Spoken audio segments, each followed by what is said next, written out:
All right, you asked for it, and we aim to deliver. We're going deep on spina bifida today.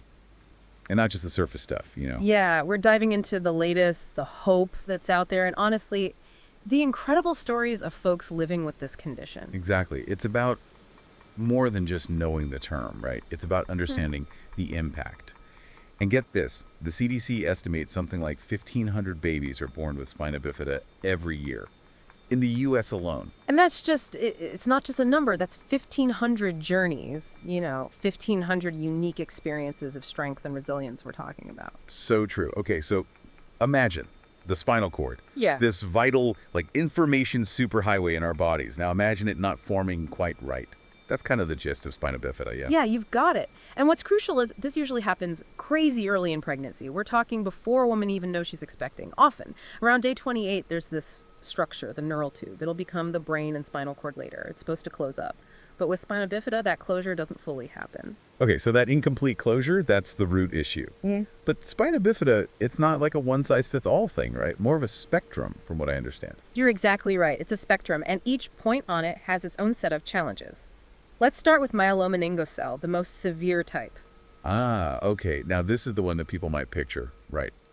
With the visible sac on the baby's back. That's the one. And sadly, it's not just an aesthetic difference. That sac, it contains parts of the spinal cord itself, nerves. They're exposed, very vulnerable. And that exposure leads to those more severe disabilities we hear about. It can, yeah. We're talking potential for paralysis below that affected area, trouble controlling bladder and bowel function, even increased risk of hydrocephalus. Hydrocephalus. That's where fluid builds up in the brain, isn't it? Sounds incredibly serious. It is. Often requires surgery, and not just once, sometimes multiple times throughout a child's life to manage. Big impact, not just for the child, but the families too. Absolutely. So that's myelomeningocele, but what about meningocele? Where does that fall? So meningocele, it's almost like things get a little less predictable. You've still got a sac-like thing happening, but the spinal cord itself, safely tucked away inside. So less direct damage to those absolutely essential nerves. Exactly. That's why with meningocele, some folks, they might not have any neurological issues. Others, they might face some physical challenges, but the range is huge. Wow, such a variation within just that one type. Okay, then there's the sneaky one, Spina Bifida occulta, the hidden one. Apt name, right. Many people only find out they have it by accident. X-ray for something totally unrelated, and there it is. No visible signs, maybe no symptoms. Wild. Each form of spina bifida, so different. So what causes these variations? Genetics, environment, like a bit of column A, bit of column B situation. It's really more like a whole bunch of factors colliding, to be honest. Genetics are involved, definitely. Certain medications during pregnancy, too. Maternal health, things like diabetes or obesity, those can increase the risk. But you know what often gets missed until it's too late? Nutrition. Because that's where we get to the folic acid, right? Everyone's heard about it, but it feels like a huge GE takeaway, especially for anyone even thinking about starting a family. Huge, you're right. Folic acid, it's a B vitamin, acts like the building block for a healthy neural tube. Problem is, it's those super early weeks of pregnancy when most women don't even know yet that are vital for that tube's development. So waiting till that positive test to start with the folic acid, that could be too late. Unfortunately, yeah, it happens. That's why doctors are adamant about all women of childbearing age, prenatal vitamins, folic acid in them. Basic step, but huge difference. We're talking like reducing the risk of neural tube defects by up to 70%, right? That's huge. But let's say spina bifida does happen. How early can it be detected? Early detection, it's essential. Not just for families getting ready, but because early on. There's potential to change things, really impact the child's life down the line. And that's where we get into things like fetal surgery, right? Surgery while the baby's still in the womb. That sounds like something out of sci-fi, honestly. It does, doesn't it? Sounds futuristic, but it's becoming more common. For families facing that severe spina bifida, the myelomeningocele, it's an option. Wow. Okay, break it down for me. How does that even work? Okay, so picture this. Surgeons go in, incision in the mother's abdomen, they reach the uterus, the baby, and then they carefully repair that opening in the baby's spine, covering those exposed nerves, protecting them as much as possible. And this is all happening early on in the pregnancy, right? Yeah, we're talking between 23 and 26 weeks, usually. It's a delicate procedure, not without risks, but the potential benefits. Huge. But reducing the severity of those disabilities we talked about. Exactly. Studies are showing fetal surgery, can mean a lower chance of needing a shunt later to deal with that hydrocephalus. And long term, it could mean better mobility for the child. It's not a cure, but it can significantly improve a child's life, their potential. That's incredible. But what about cases where fetal surgery isn't an option? What happens after the baby is born? So if fetal surgery isn't done, it's usually postnatal surgery within the first 48 hours after birth, typically. And the main goal of that is? Closing that open defect on the baby's back, it's precise work, putting those exposed nerves, the spinal cord, back where they belong, closing it all up to prevent further damage and minimize infection risk, too. So it's kind of like what they're doing during fetal surgery, but just happening after the baby's born. Good way to think about it. But here's the thing. Whether it's before or after birth, surgery is just one piece of the puzzle, you know? Spina bifida, it often means ongoing care, specialists. It takes a village, right? We're talking physical therapy, probably urologists involved, orthopedists, maybe even developmental specialists. You got it. Each one's vital. Physical therapy, that's for building strength, helping with mobility, maybe getting them comfortable with assistive devices. Urologists handle the bladder and bowel control issues that can come up. Orthopedic doctors, they're managing any bone or joint problems. It's really about covering all the bases for these kids, you know, supporting them as they grow. That's amazing.